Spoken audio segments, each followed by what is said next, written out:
Hey y'all, welcome to Girl Meets Green. My name is Norma, your host or whatever. We're talking Love is Blind, season 4 reunion. Netflix, you owe us a free month. Also, this reunion was kind of boring.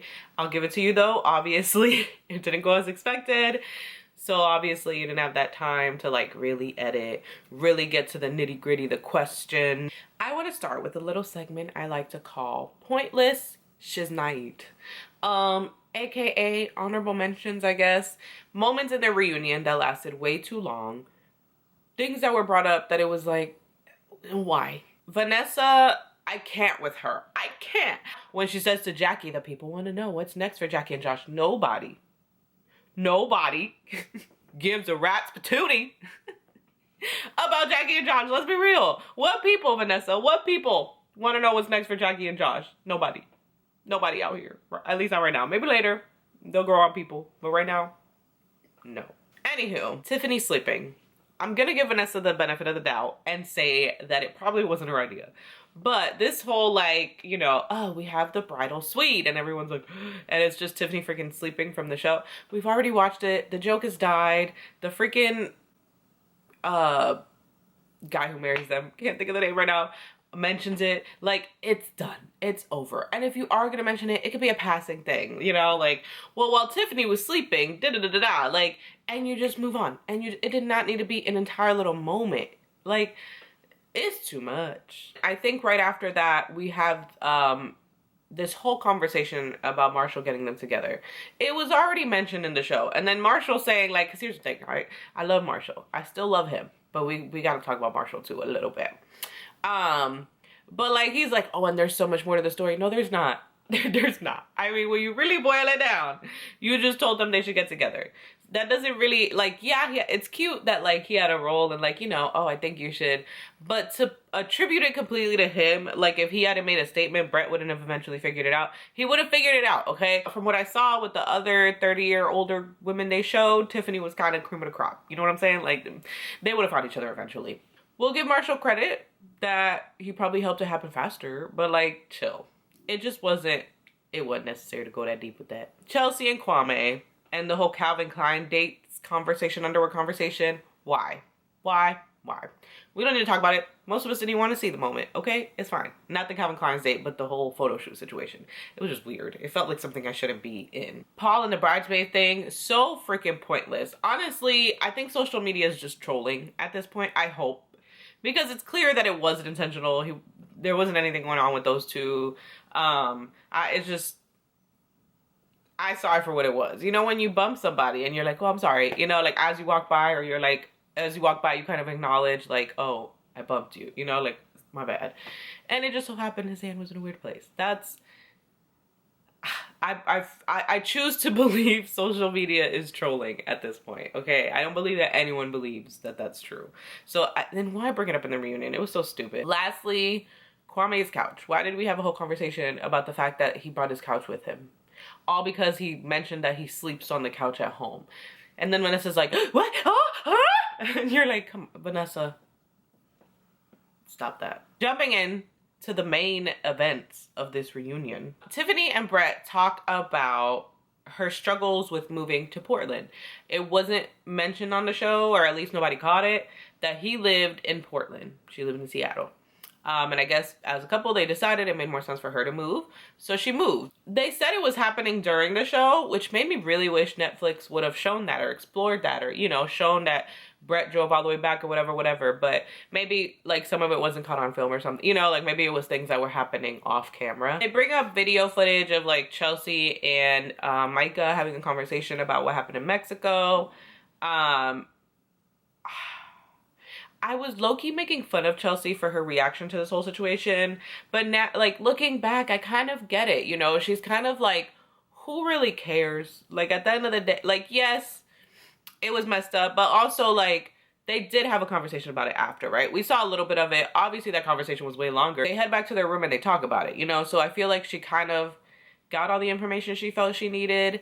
And so, like, bringing it up and rehashing it was just, like, a lot. And then I love that Kwame took it upon himself to apologize. Because that's what these terrible hosts, specifically Vanessa, She holds nobody accountable that needed to be held accountable. She doesn't bring up the things that need to be brought up. She doesn't ask people the questions that need to be asked, right? So if he hadn't said anything, he could have gotten away with not even having to talk about it. So I like that he took the initiative to say, there's a few things. I need to apologize to Chelsea. I need to apologize to her family. Da-da-da-da. I loved that. I really liked that he held that accountability. And this is where the unpopular opinions begin. I enjoy Chelsea and Kwame. I can't say for certainty, yeah, they're in love and it's great.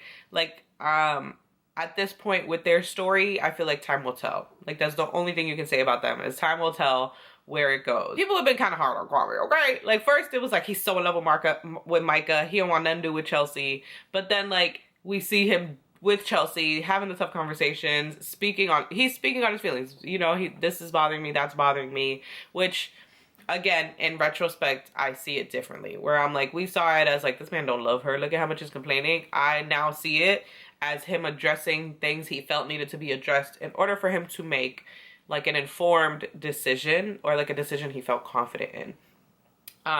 So it, you know, everybody's like, he's gonna say no. Then he says yes, and people are like, he gonna divorce her in a year. He said yes for the cameras, and it's like, we don't know that. We don't know that. So that's why I say time will tell with them. Really quickly, I feel like there's more of an honorable mention, but here we are.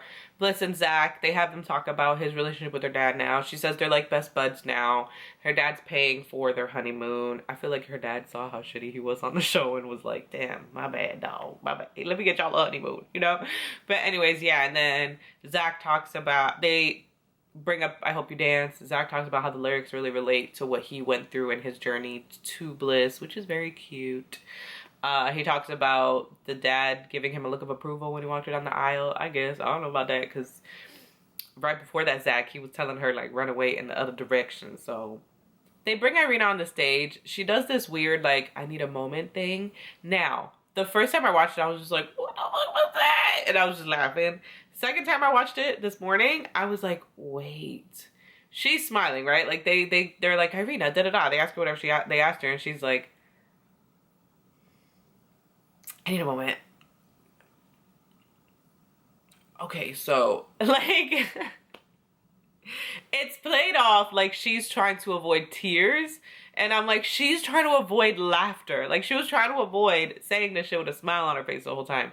I'm sorry. I love giving people the benefit of the doubt. I love, you know, being like, people can change. I don't think she cares at all. I think she's trying to save her image because her job is a business owner. She owns a business, and it's probably taking a huge hit. You know, these internet people be sleuthing kings and queens, and people have probably found her job and it's going terrible. I don't know.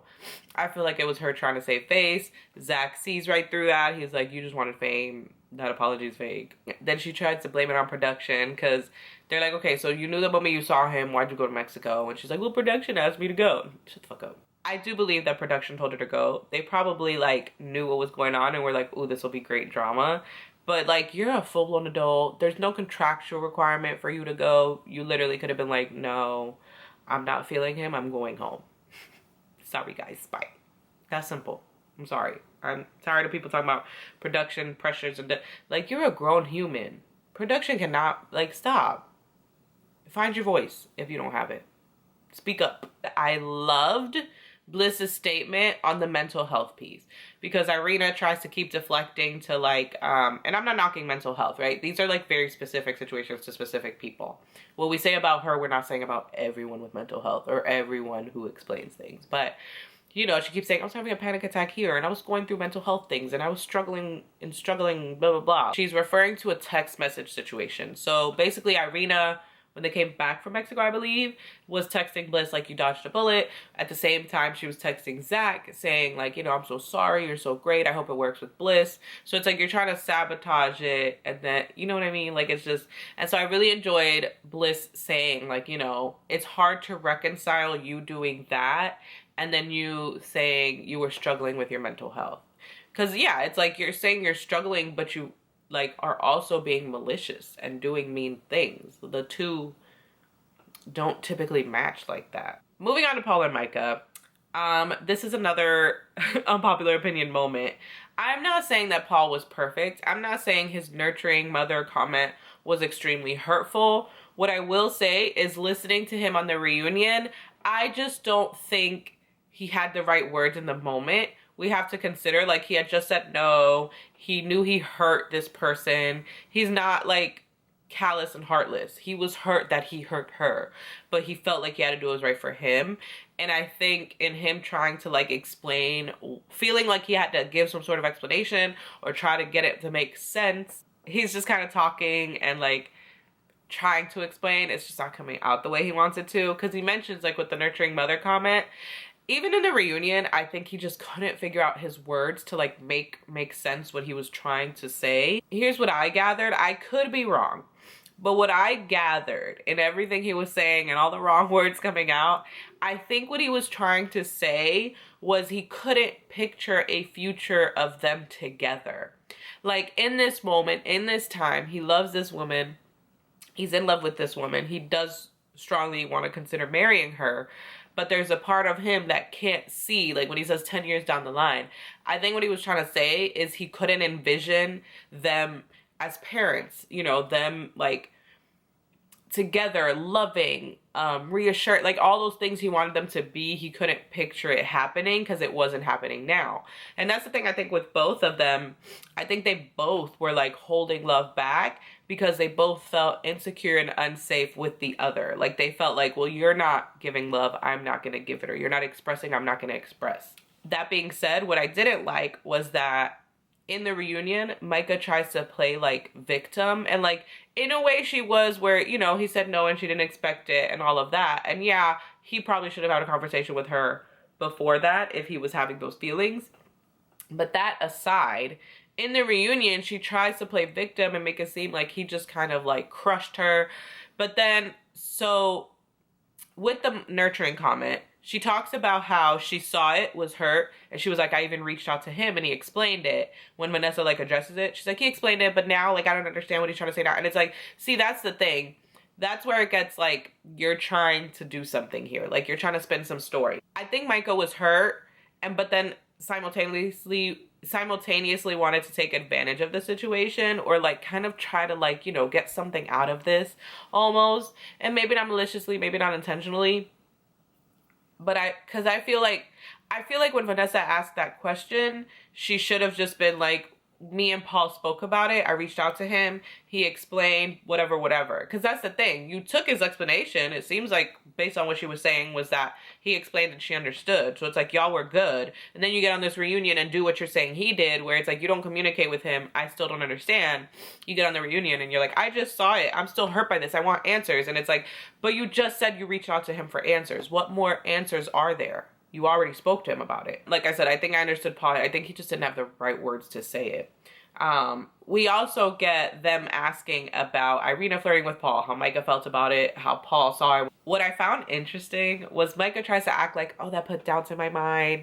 That made me really sad. It hurt me. Paul then says, like, they talked about boundaries. What was okay, what wasn't okay, what levels of flirting were and weren't okay. And he says, that's why I didn't really have a reaction to how she was flirting with Kwame. She didn't deny that. She wasn't like, we never had boundary conversations. I would never be okay with that. She literally stays completely silent. So it's like, so here you are once again trying to like victimize yourself or try to gain something from the situation. Because once again, that's where when Vanessa asked, she should have said, well, actually, Paul and I had already discussed boundaries and we knew that we were okay with that. So for us, there was nothing wrong with that. Now, where I went wrong was I didn't consider what that would mean for Chelsea or what their boundaries were. So they bring up Shelby to Micah, and Micah, you know, is like, yeah, she has terrible delivery, but all it is that she cares about me. She didn't want my heart broken, and that's what happened.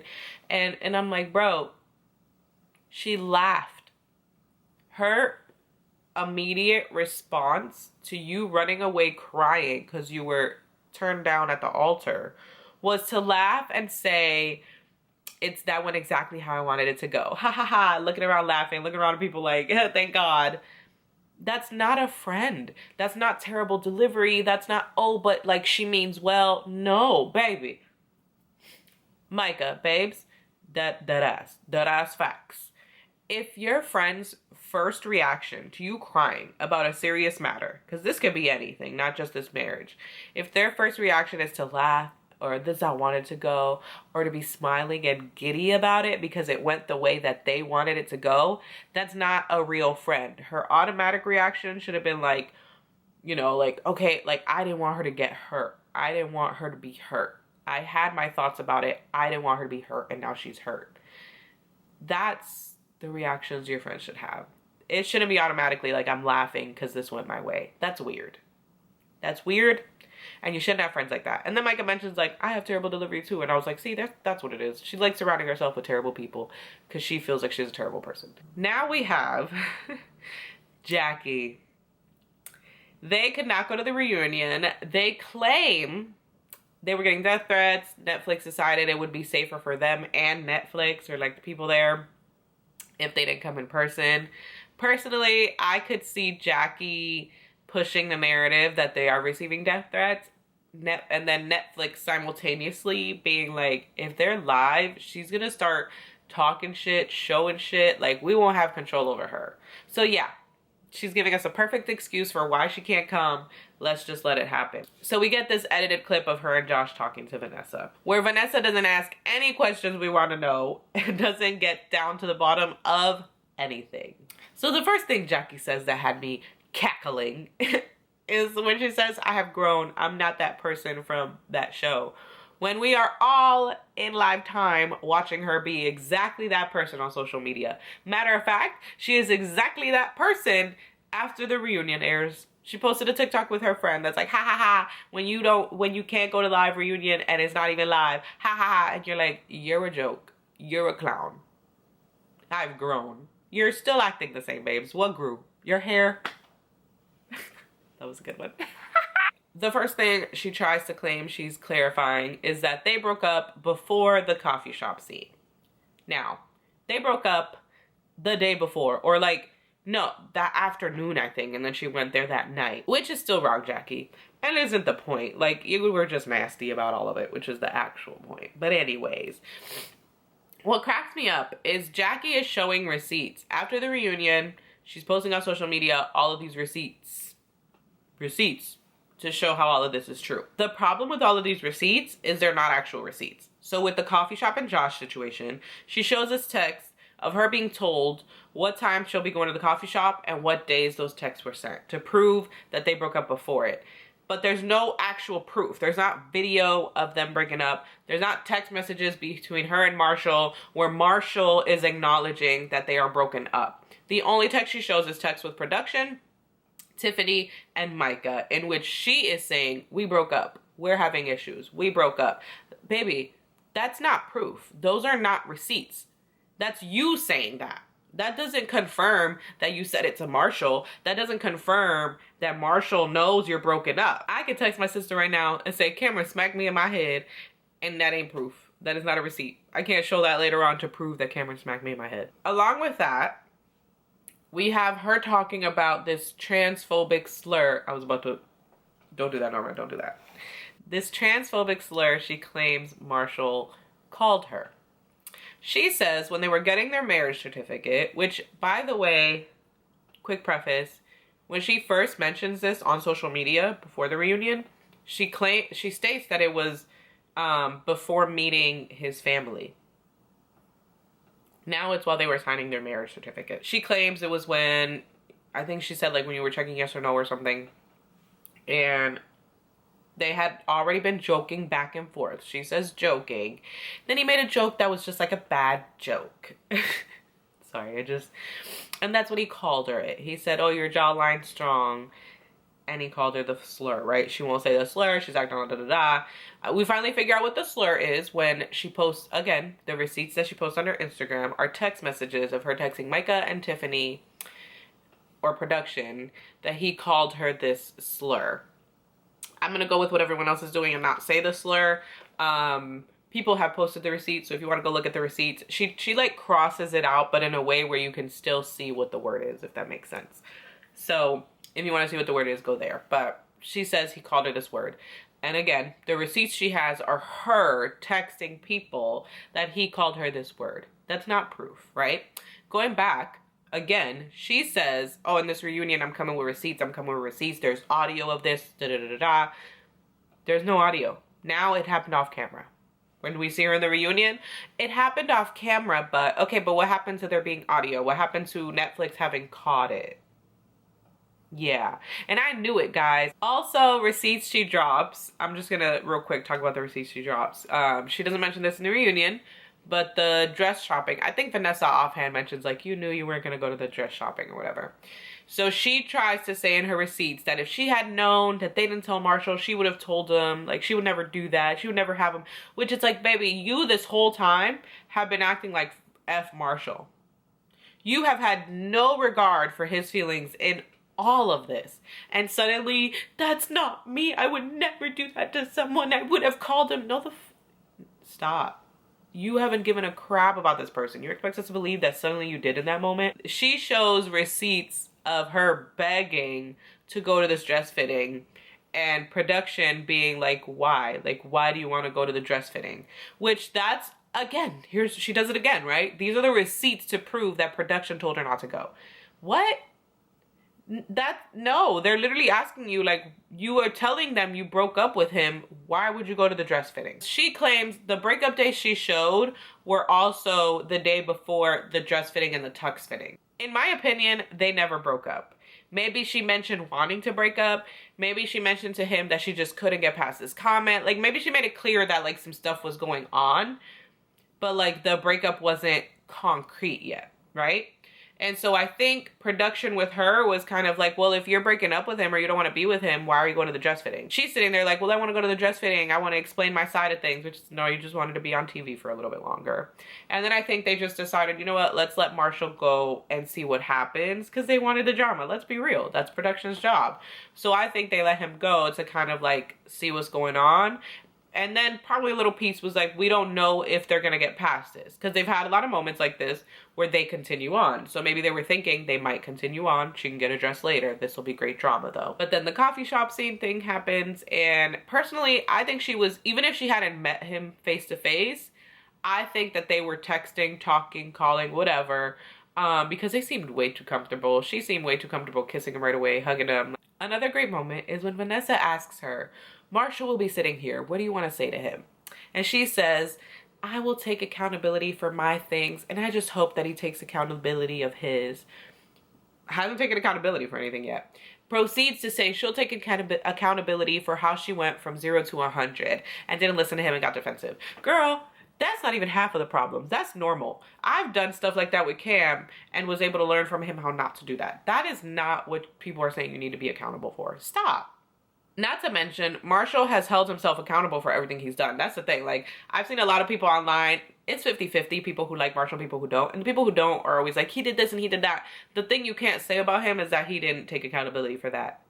The project comment, in that moment, he took accountability and was like, I should not have said that. Heat of the moment. We're upset. My thing is, like, he can acknowledge his wrongs, like, move forward and not do them again. Vanessa brings up the ring. Jackie drops a bomb on us. Marshall wanted to propose to someone else. And then Josh says, yeah, and he broke up with her 2 weeks after filming wrapped. I'm going to give Marshall the benefit of the doubt, not because I like him, but because we don't have evidence of timelines. And so I'm not going to sit here and be like, oh, he's wrong too, because how could he? The only word we have is Jackie's, who from when all this shit started hitting the fan for her, has been trying to throw Marshall under the bus along with her to, like, she thinks that'll make it better.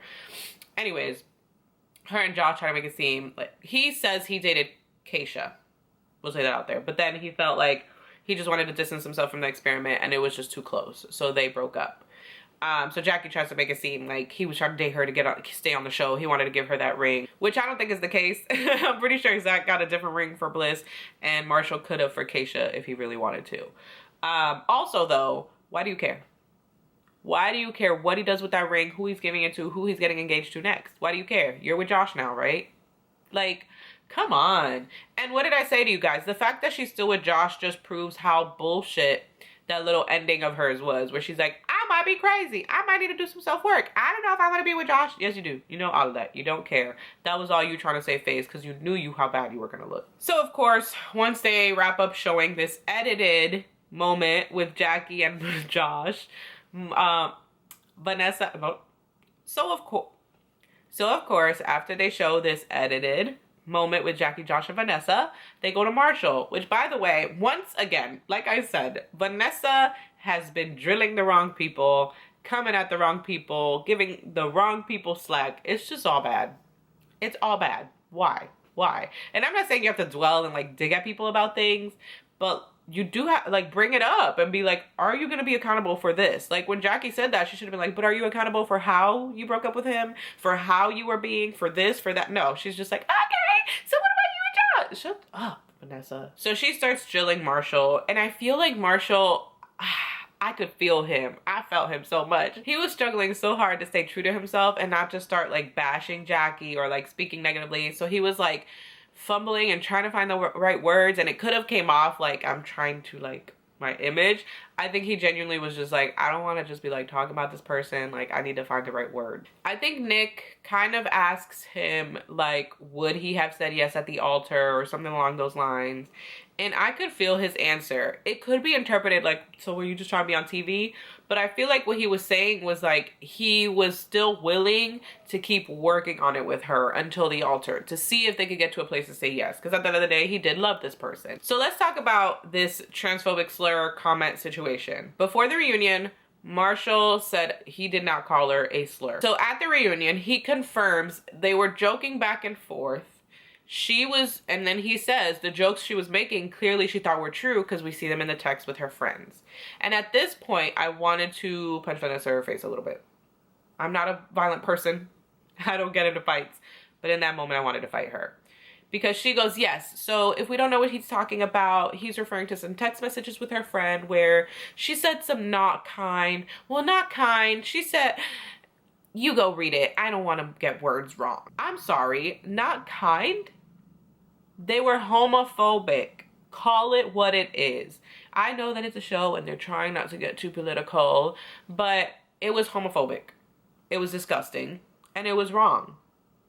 This is the thing that gets me is like there's this outrage for whether or not he said something transphobic to her because it's a man to a woman, right? But when she's calling him sweet, a teapot, sugar in his tank, like going in on this stuff, and he makes it clear that she was saying these things to his face as well. You're not man enough. You're not a man. Boss up. There's no problem there.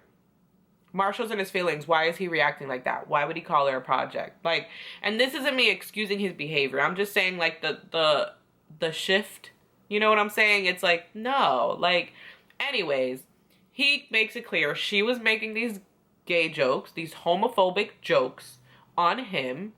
And so he starts joking back. And he says, well, you got a strong jawline. For all I know, you could be a man. Was that okay? No. But what we're not going to do, because then Vanessa's like, oh, babe, she goes to Nick, I don't know how I feel if you made those comments about me, you know? But I get it, Marshall.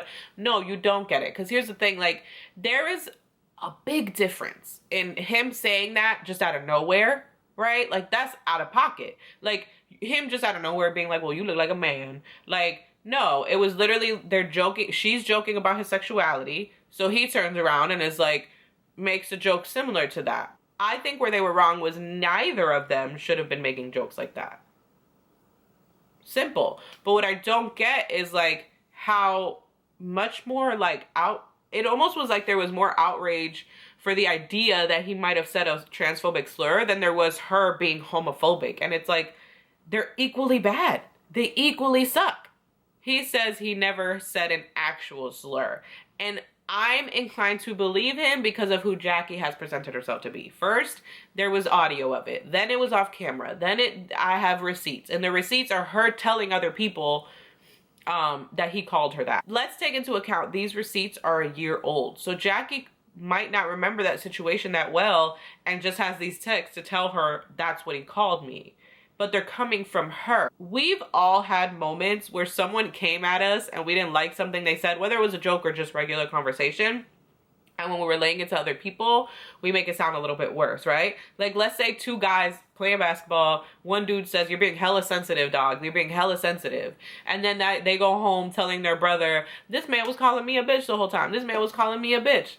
And they weren't actually using that word, but they were calling him sensitive. They were, you know, like, were things that could be that. Personally, I'm of the opinion that that's what happened here. Was he said that, you know, "You got a strong jawline. For all I know, you could have been a man."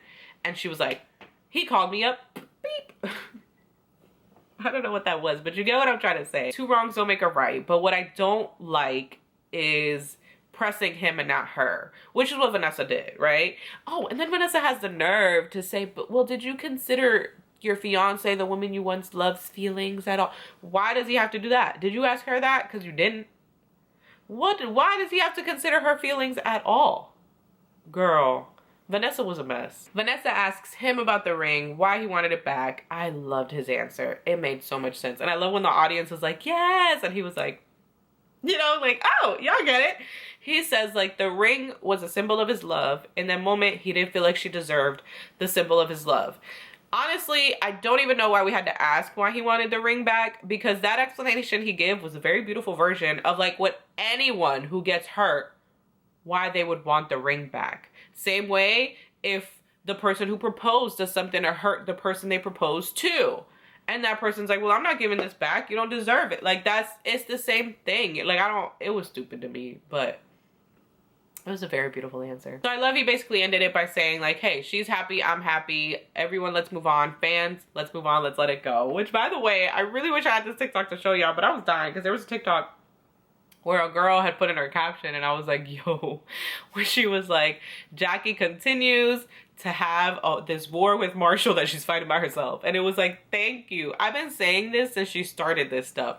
Marshall has made, like, as the show was airing, Marshall was never like, "Jackie's this, Jackie's that." The only comments she has that he made on her was on the show, and he expressed it very kindly. He was like, you know, "She gets upset and I don't really know what to do, so I kind of just sit there and wait." He never said it was a bad thing. He said, you know, "I'm working through it. I'm figuring it out for her." And so, like, she's having this war with herself because it's like she's trying to bash him or be like, "He called me this," and y'all don't know the half of it. And it's like, why are you, like, he's not doing that to you, don't do that to him. It's like, again, trying to throw him under the bus with her. Like, "Well, you're coming down with me." Why? This has been a long one, y'all, but we almost there.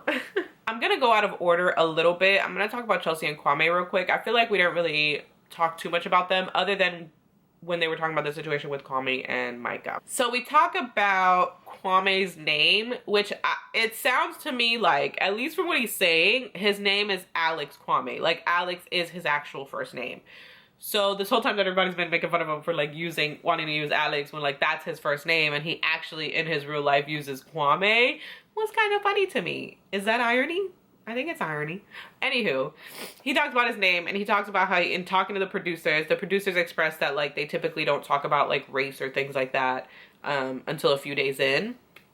And so I think, and I'm not saying this was like a solid explanation for why he said the Alex thing. I don't think it fully explains it, where it's like, yeah, but you should still use your name if it's your name. But the confusing part is his name is Alex. He mentions that he thought about using Alex to be true to the experiment. Like, that's how he explains it. I'm gonna believe him. I'm gonna take his word for it, y'all. The other piece I really enjoyed, and this is where I think my shift really was like, okay, solid shift with Chelsea and Kwame, because he was talking about moving, and he was like, there was so much more that wasn't shown. And he was saying, like, it wasn't just like Seattle or Portland. He's like, I was a nomad. Like, I wasn't really home. I was traveling.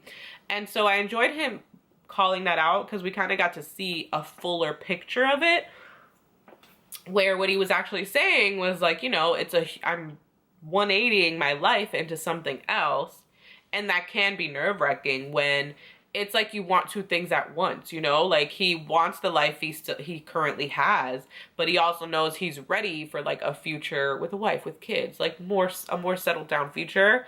But it's I feel like it's a rough transition for anyone who lives a very opposite life to the settled down life, to like flip that switch, you know? That is tough to just kind of be like, I'm ready, you know, like everyone's like, well, you got on a show for marriage, how are you not ready? And it's like, because that's a huge, you know, like thing you start to think about when it becomes real. They do a little moment where the couples that did get married show their new homes. cute little homes. I loved Chelsea's little corner. Y'all, I want an office space just like that. I want a Peloton. I don't know if I want the treadmill or the spin bike yet, but you know, those are goals. But the homes are cute.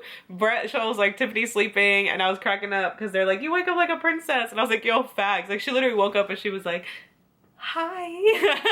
You're like, what? Shoot, because I wake up and I'm like, what? Like, what happened, Cam? Then we get a clip of Bartice asking a baby question because, you know, Vanessa needed that in there. I wanted to save this for last because this is so important, so frustrating. In 2023, we're still doing this, Vanessa. Bartice asks which couple's gonna bring us the Love is Blind baby or have the baby first, whatever the heck she told him to say. And Vanessa throughout this whole thing is like, baby, baby, Love is Blind baby, baby, baby, oh, babies. And it's like, babes, it's great for you. It's great for you that you love children. You want to pop them out. You want to have them. It is 2023. Nobody, like, cares or should care about other people's reproductive plans, okay? Like, and this isn't even me being like, ooh, let me go with the times. It's just so annoying. Like, I almost wish, and this is terrible, no one should ever joke about this, but it was almost like the only way that she might get it, like that it might sink in for her, was if one of those women was like, I actually can't have children, so we won't be having any.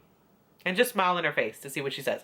Because I'm like, why do you keep, like, haven't we all learned this? Some people can't make babies. Some people don't want to make babies. Some, like, get out of people's business. What is that? And then she's, like, asking each couple awkwardly, like, stop. But anyways, the couples did answer. So we're going to talk about their answers. I'm trying to make light of this, but, like, it's so serious. Let's just stop asking people when they're gonna have kids. Are they gonna have more kids? Like, just leave it alone. Just leave it alone. It's none of your business. It really is none of your business. Wait until they do or they don't. If they do, you say congratulations. If they don't, you keep minding your business. Anywho, she asks Brett and Tiffany, they're basically like, we are enjoying each other. And then we'll have kids when we feel it's time, which I love. Chelsea and Kwame feel very similarly. Chelsea also talks about, because in the show they make it seem like she's like, babies, babies, now. And she mentions, I did kind of feel like there was a clock. She's like, but one thing I do appreciate about Kwame, which I think a lot of us learned to appreciate. I talked to my sister a lot about it, where she was like it's okay to take your time. Like, it'll happen naturally, organically when it's supposed to happen. And so I think it's really cool that she reached that point, because I'll be honest, I kind of was looking at it like that with the two of them. You do want to make it clear to that person that you are looking to have kids soon, or that, like, you want kids in the near future, but also understanding that that doesn't mean it has to be on your timeline. Does that make sense? Like, it's like, you have to be able to talk about a compromise or, like, meet somewhere. Bliss and Zach, and Bliss is like, girl, I can't wait to have this dude's babies, but we don't exactly have, like, a win right now. That is how that ends with baby talk. I hope you guys enjoyed my review and recap of the reunion. This hot mess, boring ass reunion. Because listen, oh my god, it was dragging. Comment down below your favorite moments from the reunions, your opinions. Give me all the tea. Subscribe for more content like this, and I will catch you in the next one. Bye.